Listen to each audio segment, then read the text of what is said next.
Good morning बच्चों। आज हम पढ़ेंगे कोशिका की संरचना के बारे में।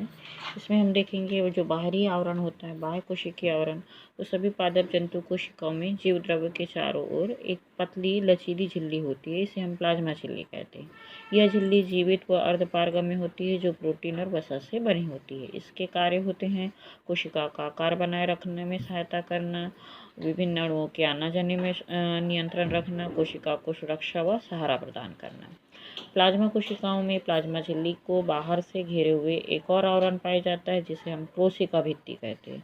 यह सेलुलोज की बनी होती है और दृढ़ एवं निर्जीव रचना होती है, जो कोशिका की बाहरी सीमा निर्धारित करती है। उसके बाद आता है अगला ये पार्ट, इसका जीव द्रव्य। प्रत्येक कोशिका में प्लाज्मा झिल्ली के अंदर तरल चिपचिपा पदार्थ पाया जाता है, जिसे जीव द्रव्य कहते हैं।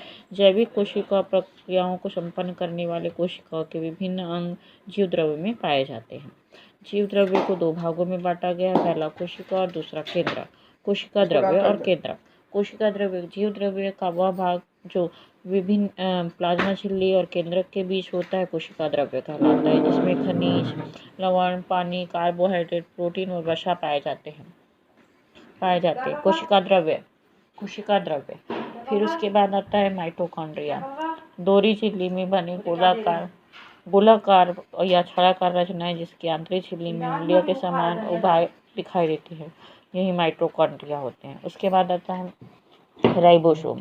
इसमें भी राइबोसोम जो होते हैं, जिसे हम प्रोटीन फैक्ट्री कहते हैं, ये कोशिका के लिए प्रोटीन मान करते हैं। उसके बाद आता है गोल्गी का।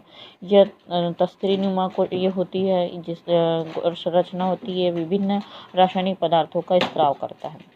सेंट्रोसोम, यह कुछ जंतु कोशिका के केंद्रक के पास ऊपर तारे के समान दिखाई देने वाली रचना होती है, ये सेंट्रोम होते हैं। इसके मध्य में दो कण भी पाए जाते हैं, जिन्हें सेंट्रियोल कहते हैं। जंतु कोशिका में ये विभाजन में सहायता करता है। उसके बाद आता है लवक। लवक जो है वो 3 टाइप्स के होते हैं। लवक 3 प्रकार के, ल्यूकोप्लास्ट, क्रोमोप्लास्ट और क्लोरोप्लास्ट। ये ल्यूकोप्लास्ट जो है रंगहीन परवर्णक होते हैं, जो खाद्य पदार्थ का संग्रह करते हैं। क्रोमोप्लास्ट ये रंगीन वर्णक होते हैं, जो फल फूलों को लाल बैंगनी रंग प्रदान करते हैं। क्लोरोप्लास्ट ये हरे वर्णक होते हैं, जो प्रकाश संश्लेषण में सहायता करते हैं।